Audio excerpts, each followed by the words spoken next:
Details చూద్దాం. Machilipatnam, Vijayawada, గుంటూరును growth corridor గా ప్రకటించాలని ప్లాన్ బి సూచించారు వైఎస్ఆర్సీపీ అధినేత వైఎస్ జగన్మోహన్ రెడ్డి. ఈ ప్రాంతాల పరిధి 110 కిలోమీటర్లు ఉంటుందని, నేషనల్ హైవే పక్కనే ఉండడం వల్ల గ్రోత్ ఇంజిన్ గా ఉపయోగపడుతుందన్నారు వైఎస్ జగన్. కొద్ది నెలల కిందట నేను చెప్పిన మచిలీపట్నం టు విజయవాడ 70 కిలోమీటర్లు, విజయవాడ టు గుంటూరు మరో 40 కిలోమీటర్లు. మచిలీపట్నంలో మేము కడతా ఉన్న పోర్టు, మా హయాంలో పోర్టుకు శ్రీకారం చుట్టాం, పనులు మొదలు పెట్టాం, పర్మిషన్ తెచ్చాం, ల్యాండ్ ఇచ్చాం, ల్యాండ్ కొనుగోలు ఇచ్చినాం, ఫైనాన్షియల్ క్లోజర్ కంప్లీట్ చేసినాం. ఎవరితో ప్రమేయం లేకుండా దానికి డబ్బులు వచ్చేట్టుగా ఏర్పాట్లు చేశాం.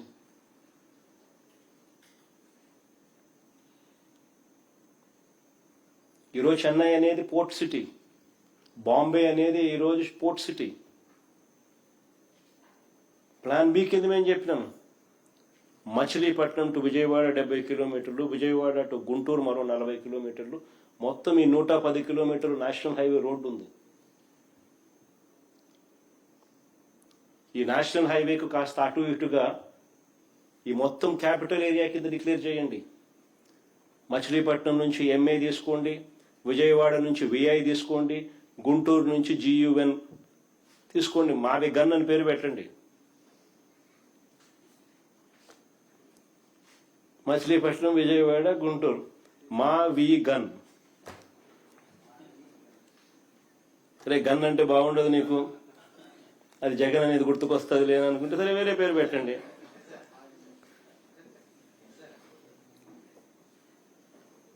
మచిలీపట్నం నుంచి ఎంఏ తీసుకోండి, విజయవాడ నుంచి విఐ తీసుకోండి, గుంటూరు నుంచి జియుఎన్ తీసుకోండి, మా విగన్ అని పెట్టండి. విజయవాడ దాని చుట్టుపక్కల దాదాపుగా 20 లక్షల మంది ప్రజలు ఉండరు. గుంటూరులో దాదాపుగా 10 లక్షల మంది ప్రజలు ఉన్నారు. మచిలీపట్నంలో దాదాపుగా 3-4 లక్షల మంది ప్రజలు ఉన్నారు. దాదాపు ఇంత జనాభా ఉన్న, దాదాపు 35-40 లక్షల మంది జనాభా ఉన్న ప్రదేశంలో కాస్త ఖర్చు పెడితే అదొక మహానగరంగా, ఒక గ్రోత్ ఇంజిన్గా ఎదుగుతుంది అని ఆలోచన చెప్పినాం. ఇది నచ్చల, మా విగన్ కూడా నచ్చల మీకు. లేదు దీంట్లో స్కాములు చేయలేము, ఆల్రెడీ రోడ్లు ఉన్నాయి, ఆల్రెడీ ఇన్ఫ్రాస్ట్రక్చర్ ఉంది, ఇంకా స్కామ్ చేసేదానికి అవకాశమే లేదు. మేము ఆ 2 లక్షల కోట్ల స్కామ్ ఏమి కనపడుతుంది, మాకు 2 లక్షల కోట్లే పెట్టాలా, ఆన్నే స్కాములు చేయొచ్చు మేము. రాష్ట్రం ఎటుపోతే మనకేమి, రాజధాని రాష్ట్రానికి లేకపోతే మనకేమి, మన చదువుకున్న పిల్లలకు ఉద్యోగాలు రాష్ట్రంలో రాకపోతే మనకేమి అని చంద్రబాబు నాయుడు గారి ఆలోచనలు. రాష్ట్రంలో ఏ ప్రాంతానికి వైఎస్ఆర్సీపీ వ్యతిరేకం కాదన్నారు వైఎస్ జగన్మోహన్ రెడ్డి. అమరావతిలోనే 1000 కోట్లు ఖర్చు చేస్తే రాష్ట్రంలో సంక్షేమం, అభివృద్ధి పరిస్థితి ఏంటని ప్రశ్నించారు.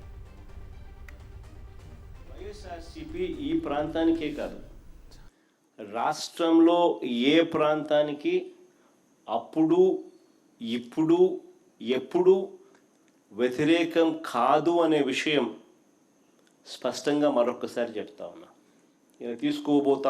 తీసుకున్న 1,00,000 ఎకరాలలో కేవలం రోడ్లు వేయడానికి, కేవలం కరెంట్ ఇవ్వడానికి, కేవలం నీళ్ళు ఇవ్వడానికి, కేవలం డ్రైనేజ్ కనెక్షన్లు ఇవ్వడానికి, ఇటువంటి బేసిక్ సదుపాయాలను కల్పించడానికి ఈ లెక్క ప్రకారమే, ఈయన ఇచ్చిన లెక్కల ప్రకారమే ఎకరాకు 2 కోట్ల రూపాయలు ఇంటూ 1,00,000 ఎకరాలు అంటే ఏకంగా 2 లక్షల కోట్లు కావాలి. ఈ 2 లక్షల కోట్లు కాస్త ఇంకా ఏ స్థాయికి పోతుందో కూడా చెప్పలేం. 2 లక్షలు 4 లక్షలు అవుతుందో, 4 లక్షలు 10 లక్షలు అవుతుందో సమయం, దశాబ్దాలను బట్టి డిసైడ్ అవుతుంది. విడిపోయిన రాష్ట్రానికి 7 ఏళ్ళు ముఖ్యమంత్రిగా ఉన్న ఈ చంద్రబాబు ఇప్పటి వరకు ఎంత పెట్టాడని అడుగుతా ఉన్నా. 12 మనస్ఫూర్తిగా చంద్రబాబు అమరావతిలో ఉన్నారా అని ప్రశ్నించారు వైఎస్ జగన్మోహన్ రెడ్డి. 2019 వరకు హైదరాబాద్కి షటిల్ సర్వీస్ చేశారని గుర్తు చేశారు. పవన్, లోకేష్ 4 రోజులు కూడా అమరావతిలో ఉండడం లేదన్నారు. పవన్, లోకేష్ కు కూడా ప్రత్యేక విమానాలు కేటాయిస్తున్నారని వైఎస్ జగన్ మండిపడ్డారు. చంద్రబాబు అడుగుతా ఉన్నాను, 2014 నుంచి ఇప్పటి వరకు అంటే దాదాపు ఆయన 5 ఏళ్ళు, మళ్ళీ మధ్యలో మా 5 ఏళ్ళు, మళ్ళీ ఇప్పుడు 2 ఏళ్ళు, దాదాపుగా 12 ఏళ్ళు కాలంలో మనస్ఫూర్తిగా నువ్వు ఈ ప్రాంతంలో ఉన్నావా అని అడుగుతా ఉన్నా. మనస్ఫూర్తిగా ఇక్కడ కాపురం పెట్టావా అని అడుగుతా ఉన్నా. ఇప్పటికీ కూడా మీ కుటుంబాలన్నీ ఎక్కడున్నాయని అడుగుతా ఉన్నా.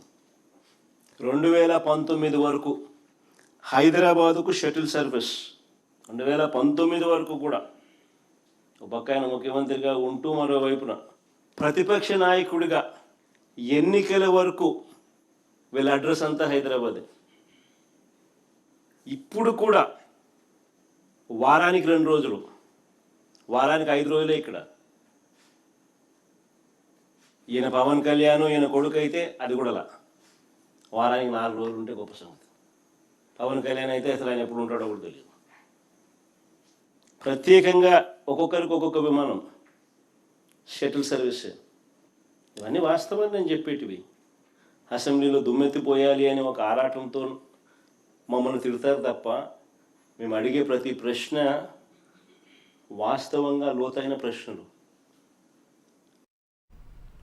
అమరావతి సహా ఆంధ్రప్రదేశ్లో ఏ ప్రాంతానికి తాము వ్యతిరేకం కాదని వైఎస్ఆర్సీపీ స్పష్టం చేసింది. అన్ని ప్రాంతాలు సమంగా అభివృద్ధి చెందాలన్నదే తమ విధానమని తెలిపింది. అయితే ప్రస్తుత రూపంలో బిల్లును అంగీకరించబోమని తేల్చి చెప్పింది. ఏపీ పునర్విభజన చట్ట సవరణ బిల్లుపై లోక్సభలో జరిగిన చర్చలో మాట్లాడారు వైఎస్ఆర్సీపీ పక్ష నేత మిథున్ రెడ్డి. ప్రస్తుత రూపంలో ఉన్న బిల్లును వ్యతిరేకిస్తున్నట్టు స్పష్టం చేశారు. రైతుల సమస్యలు, నిధుల గురించి చెప్పకుండా కేవలం పేరు మాత్రమే తీసుకువస్తే లాభం లేదన్నారు. ఏపీ పునర్విభజన చట్ట సవరణ బిల్లును వ్యతిరేకిస్తూ వైఎస్ఆర్సీపీ సభ్యులు లోక్సభ నుంచి వాకౌట్ చేశారు. This just putting the name and bringing it to Parliament is of no use, sir. We want our concerns, the farmers' interest to be protected. The amount in this bill, the amount what we require for Amaravati, the land, what you are going to do, what is your plan with definite timelines. And we want this camp to be proud, sir. This bill in this present state is no use to the people of our state. So we oppose this because we oppose this bill in the present form. Though we are not against Amaravati or any other part in the state, though we are not against Amaravati or not, we are against this bill in this present form, sir. We are against this bill in this present form, and we are going to make a walkout, sir, because this bill is hopeless and there is nothing in this. Thank you. అభివృద్ధి చెందిన నగరం విశాఖపట్నాన్ని ఆంధ్రప్రదేశ్కు రాజధానిగా చేసుంటే సహజంగా ఉండేదన్నారు Samajwadi party MP Dharmendra Yadav. విశాఖను రాజధానిగా అంగీకరిస్తే ల్యాండ్ పూలింగ్ నిధుల సమస్య వచ్చేదే కాదని వ్యాఖ్యానించారు. ఏపీ పునర్విభజన చట్ట సవరణ బిల్లుపై లోక్సభలో జరిగిన చర్చలో ఎస్పీ ఎంపీ ధర్మేంద్ర యాదవ్ మాట్లాడారు. ఏపీకి ప్రత్యేక హోదా హామీ నెరవేర్చాలన్నారు. అలాగే అమరావతి రైతులకు ఇప్పటి వరకు పరిహారం ఎందుకు చెల్లించలేదని ప్రశ్నించారు. ల్యాండ్ పూలింగ్ వల్ల పెద్దలకు లాభం కానీ రైతులకు ఏం వస్తుందో అందరికీ తెలిసిందే అన్నారు. पार्टी का सवाल है आंध्रा के साथियों से, विशेषकर टीडीपी और एनडीए के लोग जो सत्ता चला रहे हैं या जिन्होंने विधानसभा से प्रस्ताव पारित किया है। बहुत स्वाभाविक तौर पर आंध्र प्रदेश का सबसे बड़ा शहर विशाखापट्टनम स्वाभाविक राजधानी के तौर पर डेवलप हो रहा था, और अगर उस स्वाभाविक राजधानी को आपने स्वीकार किया होता तो आज जो बहुत सारी चर्चा चल रही कि इतनी जमीन की जरूरत पड़ रही है, इतने खर्चे की जरूरत पड़ रही है, इतने लाख करोड़ इन्वेस्टमेंट की जरूरत है, अगर आंध्रा के साथियों ने, वहां की सरकार ने ये फैसला लिया होता तो आज ना तो इतनी किसानों की जमीन की जरूरत पड़ती, न इतना पैसा खर्च करने की जरूरत पड़ती जो कर्ज लेके आपको लेना पड़ रहा है, शायद नहीं पड़ती अगर आप लोग विशाखापट्टनम डेवलप करते। हम आंध्रा के किसानों के हितों की बात कर रहे हैं, मुआवजा किसानों को पूरा मिले, उसके साथ साथ जो रहने की जो कंडीशन है प्लॉट मिलने की वो पूरा मिले। ये हमारी लैंड पुलिंग तो बड़े लोग करते हैं, किसानों को क्या मिल जाएगा हम भी जानते हैं। बड़े बड़े लोग लैंड पुलिंग करके सरकार को देते हैं, किसानों को मिलना चाहिए, ये मेरी पार्टी की तरफ से मांग है। अगर आप दे रहे हैं तो बहुत अच्छा, और नहीं दे रहे हैं तो इस पर आप विचार कर लेना। जहां ये इन्वेस्टमेंट का सवाल है, और हां आंध्रा के साथियों, साथी पप्पू जी ने कहा जो हमारे बिहार के मुख्यमंत्री जी के साथ हुआ है, सावधान रहना। उधर जो कोई भी गया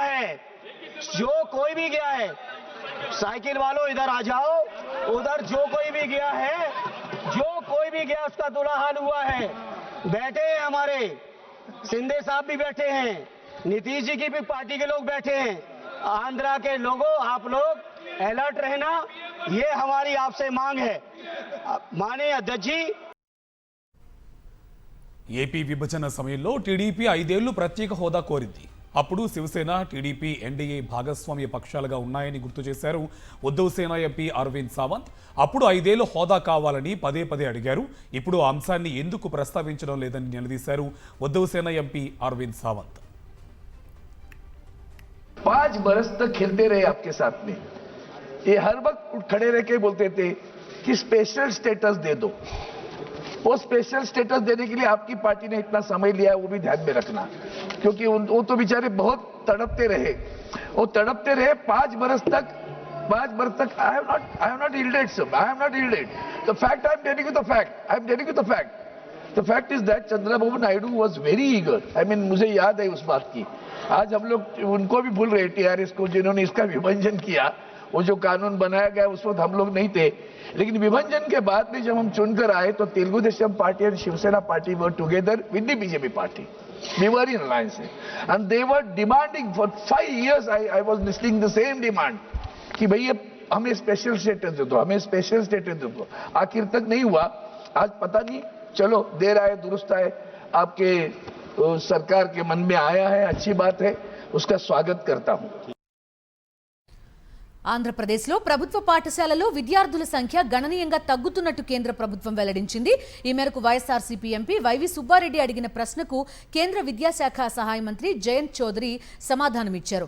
2024-25 విద్యా సంవత్సరంలో ప్రభుత్వ పాఠశాలల్లో 36,43,083 మంది విద్యార్థులు ఉండగా 2025-26లో ఆ సంఖ్య 34,93,449కి పడిపోయినట్టు కేంద్రం వెల్లడించింది. ఒకే ఏడాదిలో 1,49,634 మంది విద్యార్థులు డ్రాప్ అవుట్ అయ్యారు. ఇదే సమయంలో ప్రైవేట్ పాఠశాలల్లో విద్యార్థుల సంఖ్య పెరుగుతోంది. చంద్రబాబు సర్కార్ ప్రభుత్వ పాఠశాలల్లో ఇంగ్లీష్ మీడియంతో పాటు సిబిఎస్ఈ సిలబస్ తొలగించడం, విద్యా వ్యవస్థను సరిగా పట్టించుకోకపోవడంతో విద్యార్థులు గవర్నమెంట్ పాఠశాలల నుంచి ప్రైవేట్ బాట పడుతున్నారు.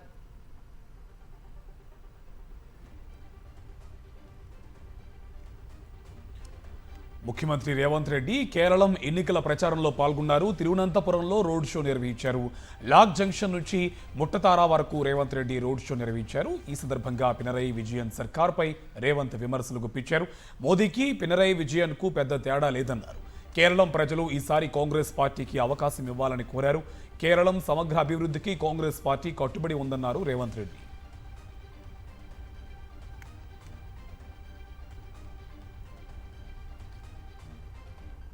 ఇల్లీగల్ గా ఫైరింగ్ చేసిన కరీంనగర్ సిపి గౌస్ ఆలంపై సిఐడి విచారణ చేపట్టాలన్నారు బీఆర్ఎస్ ఎమ్మెల్యే పాడి కౌశిక్ రెడ్డి.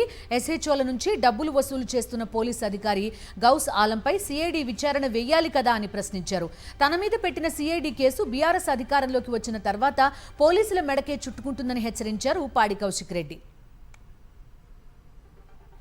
ఒంగోలులో నిందితులను రోడ్లపై నడిపిస్తూ మీడియా ముందు ప్రవేశపెట్టడంపై ఏపీ హైకోర్టు తీవ్ర ఆగ్రహం వ్యక్తం చేసింది. ఈ అంశంపై విచారణ చేపట్టిన న్యాయస్థానం డీజీపీ హరీష్ కుమార్ గుప్తా సహా పలువురు పోలీసు అధికారులకు కోర్టు ధిక్కరణ నోటీసులు జారీ చేసింది.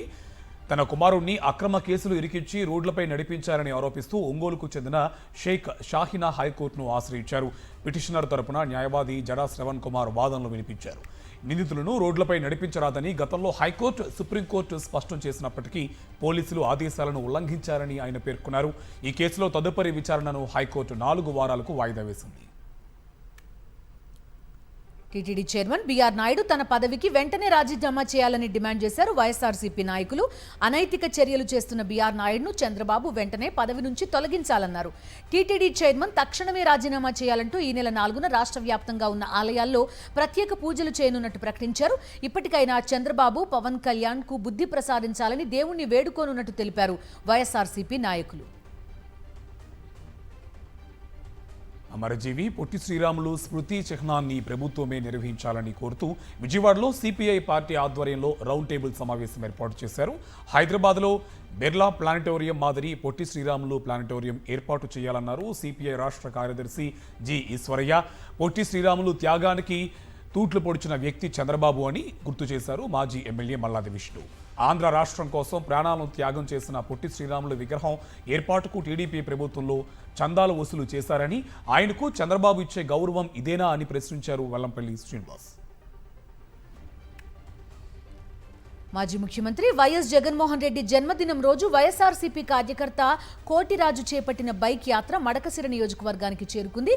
అక్కడ వైఎస్ఆర్సీపీ సమన్వయకర్త ఈర లక్కప్పను కలిశారు. జగనన్నను 2029లో మళ్లీ ముఖ్యమంత్రిగా చూడాలనే లక్ష్యంతో ఈ యాత్రను 2025 డిసెంబర్ 21న ప్రారంభించారు. ఆంధ్రప్రదేశ్లోని 175 నియోజకవర్గాలను కవర్ చేస్తూ యాత్ర కొనసాగుతోంది. కృష్ణా జిల్లా డిఆర్సీ సమావేశంలో Gudivada TDP MLA collector Balaji మధ్య వాగ్వాదం జరిగింది. తనకు చెప్పకుండా తమ నియోజకవర్గాల్లో ఎలా పర్యటిస్తారంటూ కలెక్టర్పై ఫైర్ అయ్యారు గుడివాడ ఎమ్మెల్యే వెనిగండ్ల రాము. ఆకస్మిక తనిఖీలకు మీకు చెప్పి రాలేమంటూ సమాధానమిచ్చారు కలెక్టర్ బాలాజీ. ప్రతిదీ మీకు చెప్పి రావడం కుదరదని చెప్పారు. ఇన్ఛార్జి మంత్రి వాసంశెట్టి సుభాష్ సమక్షంలో డైలాగ్ వార్ జరిగింది. సమావేశం జరుగుతూ ఉండగానే బయటికి వెళ్లిపోయారు ఎమ్మెల్యే వెనిగండ్ల రాము.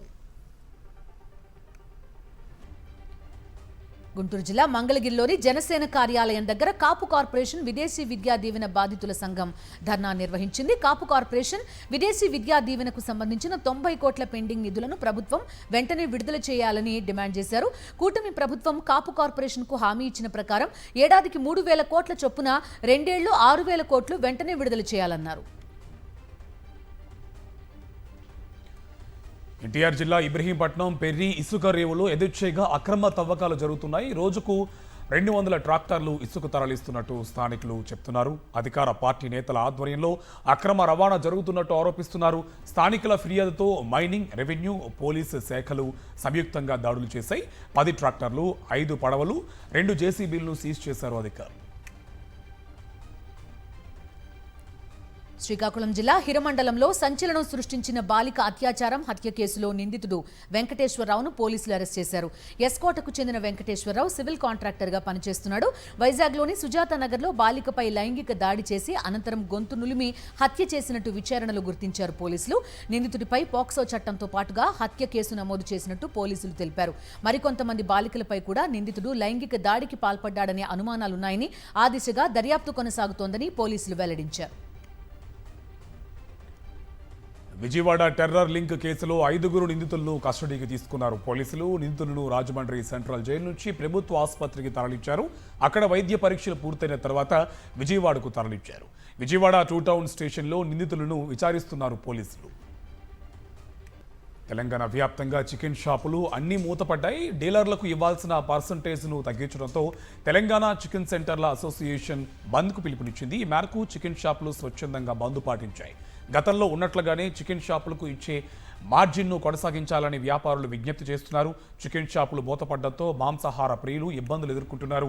పరిస్థితి ఇలాగే కొనసాగితే ధరలు మరింత పెరిగే అవకాశం ఉందని వ్యాపార వర్గాలు చెబుతున్నాయి. మరోవైపు చికెన్ షాపులు మూతపడడంతో ఒక్కసారిగా నాటుకోళ్లకు డిమాండ్ పెరిగింది. అసోసియేషన్ పిలుపుతో హైదరాబాద్లోని అనేక ప్రాంతాల్లో చికెన్ షాపులు మూతపడ్డాయి. అయితే కొన్ని ప్రాంతాల్లో షాపులు యథావిధిగా తెరుచుకోవడంతో ఉద్రిక్త పరిస్థితులు నెలకొన్నాయి. వైఎస్ఆర్ జిల్లా ఒంటిమిట్టలో సీతారాముల కళ్యాణోత్సవం కన్నుల పండుగగా జరుగుతోంది. టీటీడీ ఆధ్వర్యంలో నిర్వహిస్తున్న సీతారాముల కళ్యాణ మహోత్సవాన్ని కన్నులారా వీక్షించేందుకు రాష్ట్రం నలుమూలల నుంచి భక్తులు భారీగా తరలివచ్చారు. ఏకశిలా నగరం రామనామంతో మార్మోగుతోంది. కోదండ రామయ్య సీతమ్మ వారిని పరిణయమాడిన వేళ శిల్పకళా శోభితమై కళ్యాణ మండపం వైకుంఠాన్ని తలపించింది. దారులన్నీ భక్తులతో రద్దీగా మారిపోయాయి. శాంతిం ప్రయచ్చ మే కన్యాదాన కాలే శ్రీమూర్తిదానం యత్కించిత్ హిరణ్య సహితం రాజా వరుణో ధ్రువందేవ బృహస్పతిః ధ్రువంత ఇంద్రస్యాగ్నిశ్చరాష్ట్రం ధారయతా ధ్రువం శుభముహూర్తో అస్తు సుప్రతిష్ఠితమస్తు.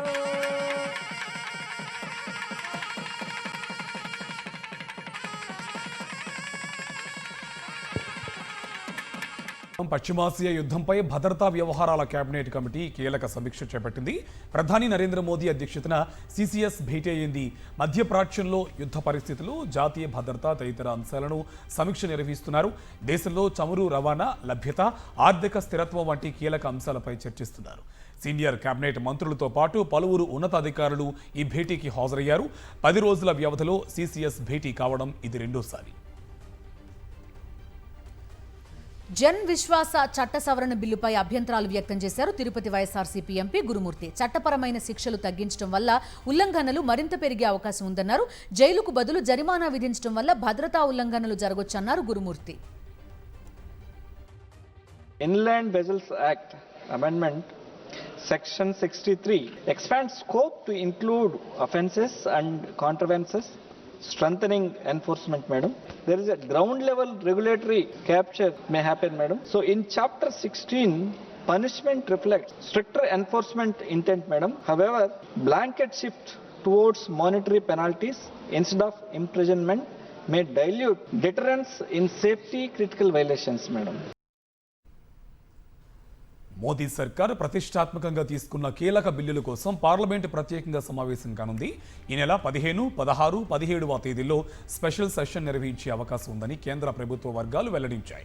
ఈ ప్రత్యేక సమావేశాల్లో మహిళా రిజర్వేషన్, నియోజకవర్గాల పునర్వ్యవస్థీకరణ బిల్లులను కేంద్రం పార్లమెంట్లో ప్రవేశపెట్టనున్నట్టు సమాచారం. ప్రస్తుతం నడుస్తున్న 2వ దశ బడ్జెట్ సమావేశాలు రేపటితో ముగుస్తున్నాయి. ఈశాన్య రాష్ట్రం అసోంలో బీజేపీ హ్యాట్రిక్ కొట్టడం ఖాయమన్నారు ప్రధాని నరేంద్ర మోదీ. కాంగ్రెస్ యువరాజుకు 100సారి కూడా ఓటమి తప్పదని ఎద్దేవా చేశారు. అసెంబ్లీ ఎన్నికల నేపథ్యంలో అసోంలో పర్యటించారు ప్రధాని మోదీ. దిబ్రూగఢ్లో టీ గార్డెన్ ని సందర్శించారు. అక్కడి మహిళా కార్మికులతో కలిసి తేయాకు ఆకులు కోశారు. వారితో సెల్ఫీలు కూడా దిగారు. ఈ ఫోటోలను మోదీ తన అధికారిక ఎక్స్ ఖాతాలో పంచుకున్నారు. దేశంలో కమర్షియల్ గ్యాస్ సిలిండర్ ధర మరోసారి భారీగా పెరిగింది. 19 కేజీల ఎల్పీజీ కమర్షియల్ సిలిండర్పై 195 రూపాయలు పెంచుతూ ఆయిల్ కంపెనీల నిర్ణయం తీసుకున్నాయి. నెల రోజుల వ్యవధిలో రేటు పెరగడం ఇది రెండోసారి. పశ్చిమాసియా యుద్ధం కారణంగా ఎల్పీజీ కొరత ఉండడంతో గత నెలలోనే 115 రూపాయలు పెంచాయి. ఇప్పుడు మళ్లీ 195 రూపాయలు పెంచుతూ నిర్ణయం తీసుకున్నాయి ఆయిల్ కంపెనీలు. దేశంలో ఇంధన లభ్యతపై కేంద్రం కీలక ప్రకటన చేసింది. 2 నెలలకు సరిపడా క్రూడ్ నిల్వలు ఉండేలా చర్యలు తీసుకుంటున్నట్టుగా తెలిపింది. ఇంధన ధరలు పెంచే ప్రసక్తే లేదని పునరుద్ఘాటించింది. భయపడి కొనుగోళ్లు జరపడం ఆపాలని ప్రజలకు విజ్ఞప్తి చేసింది. అంతర్జాతీయ మార్కెట్లో ముడి చమురు బ్యారెల్కు $100 పైగా పలుకుతున్నా దేశీయంగా ఆయిల్ ధరలు పెంచలేదని కేంద్ర పెట్రోలియం శాఖ జాయింట్ సెక్రటరీ సుజాత శర్మ గుర్తు చేశారు. అమెరికా అధ్యక్షుడు డొనాల్డ్ ట్రంప్ మరో సంచలన నిర్ణయం తీసుకోబోతున్నారా? నాటో కూటమి నుంచి బయటకు రాబోతున్నారా అంటే అవుననే సమాధానమే వస్తుంది. ఓ యూకే పత్రికకు ఇచ్చిన ఇంటర్వ్యూలో ట్రంప్ స్వయంగా దీని గురించి మాట్లాడారు. నాటో నుంచి అమెరికా బయటకు వచ్చే అంశాన్ని బలంగా పరిశీలిస్తున్నట్టు చెప్పుకొచ్చారు. నాటో ఎప్పుడు కాగితంపై పులి మాత్రమేనని ట్రంప్ కామెంట్ చేశారు. ఇజ్రాయెల్పై ఇరాన్ దాడులు కొనసాగుతున్నాయి. టెల్ అవీవ్పై మరోసారి దాడి చేసింది ఇరాన్. బాలిస్టిక్ క్షిపణులను ప్రయోగించింది. టెల్ అవీవ్లోని బనీ బ్రాక్తో పాటుగా పలు చోట్ల పేలుళ్లు సంభవించాయి. దాడిలో 14 మందికి గాయాలయ్యాయి. ఒక బాలికతో పాటు మరో మహిళ పరిస్థితి విషమంగా ఉందని ఇజ్రాయెల్ వైద్య వర్గాలు ప్రకటించాయి.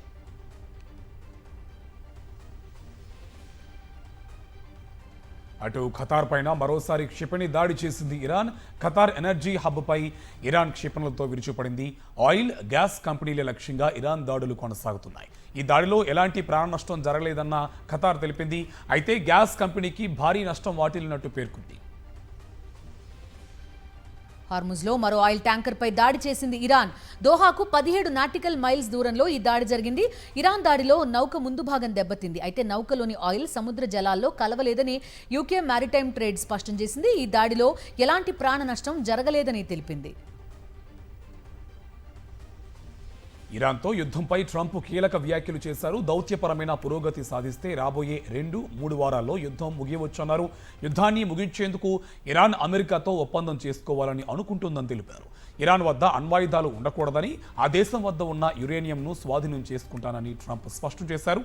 తాము సృష్టించిన విధ్వంసం నుంచి తేరుకునేందుకు ఇరాన్కు 15 నుంచి 20 ఏళ్లు పడుతుందన్నారు ప్రెసిడెంట్ ట్రంప్. అమెరికా అధ్యక్షుడు డొనాల్డ్ ట్రంప్ ఎంత ఒత్తిడి చేసినా ఇరాన్తో యుద్ధంలో పాల్గొనే ప్రసక్తే లేదని బ్రిటన్ మరోసారి స్పష్టం చేసింది. ఇది తమ యుద్ధం కాదన్నారు యూకే ప్రధాని కీర్ స్టార్మర్. మధ్యప్రాచ్యంలో ఉద్రిక్తతలు తగ్గేలా కావాలంటే మధ్యవర్తిత్వం చేస్తామని తెలిపారు. హార్ముజ్ జలసంధిని రీఓపెన్ చేసేందుకు దౌత్య చర్యలు చేపడతామన్నారు. 35 దేశాలతో సదస్సు నిర్వహిస్తామని చెప్పారు కీర్ స్టార్మర్. కొత్త ఆర్థిక సంవత్సరం తొలి రోజు స్టాక్ మార్కెట్లకు కలిసి వచ్చింది. దేశీయ స్టాక్ మార్కెట్లు భారీ లాభాలతో ముగిశాయి. సెన్సెక్స్ 1186 పాయింట్లు లాభపడి 73,134 పాయింట్ల వద్ద ముగిసింది. నిఫ్టీ 348 పాయింట్లు పెరిగి 22,679 వద్ద ముగిసింది. ఇరాన్తో యుద్ధాన్ని త్వరలోనే ముగిస్తామని అమెరికా అధ్యక్షుడు ట్రంప్ ప్రకటించడం మార్కెట్ వర్గాలకు కలిసి వచ్చింది. ముడి చమురు ధరలు కాస్త తగ్గడం కూడా మార్కెట్లో జోష్ నింపింది. బంగారం, వెండి ధరలు మళ్లీ పెరిగాయి. హైదరాబాద్లో 10 గ్రాముల పసిడి 3,440 రూపాయలు పెరిగింది. 22 క్యారెట్ల 10 గ్రాముల గోల్డ్ 1,52,950కి చేరింది. 22 క్యారెట్ల 10 గ్రాముల గోల్డ్ 1,40,200 రూపాయలు పలుకుతోంది. బంగారం ధరలు వరుసగా 5వ రోజు పెరిగాయి. ఇక కిలో వెండి 15,000 రూపాయలు పెరగడంతో హైదరాబాద్లో 2,65,000 రూపాయలకు చేరింది. ఢిల్లీ క్యాపిటల్స్ కట్టుదిట్టమైన బౌలింగ్, ఫీల్డింగ్ తో పీకల్లోతు కష్టాల్లో చిక్కుకుంది లక్నో సూపర్ జైంట్స్. 141 పరుగులకే ఆల్అౌట్ అయింది. ఢిల్లీ ముందు 142 పరుగుల స్వల్ప లక్ష్యాన్ని మాత్రమే నిర్దేశించింది.